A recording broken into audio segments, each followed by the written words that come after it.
খুব তাড়াতাড়ি আমি নিয়ে আসবো ব্রাইডাল কলকার ভিডিও, আর সেখানে থাকবে টোটাল 10টা ব্রাইডাল কপাল কলকা। আর এইটা হচ্ছে তার একটা কপাল কলকা। তোমরা আশা করি বুঝতেই পারছো। তো দেখে তোমাদের কেমন লাগলো জানিও। আমি সুস্মিতা।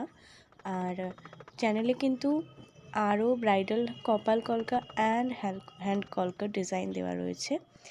আর আমার মনে হয় একটু দেরি হয়ে যাচ্ছে ভিডিও দিতে, কারণ আমার শরীরটা একদমই ভালো নেই। গলা শুনে আশা করি তোমরা বুঝতেই পারছো। তো আমি চেষ্টা করব তাড়াতাড়ি ভিডিও দেওয়ার। আর তোমরা এই ভিডিওটা বা ডিজাইনটা দেখে তোমরা অবশ্যই জানিও যে তোমাদের কেমন লাগলো। বাকি ডিজাইনটা অবশ্যই দেখো আর দেখে জানিও। জানাতে কিন্তু অবশ্যই ভুলো না। আমি সুস্মিতা। তোমরা সবাই খুব ভালো থেকো। টাটা।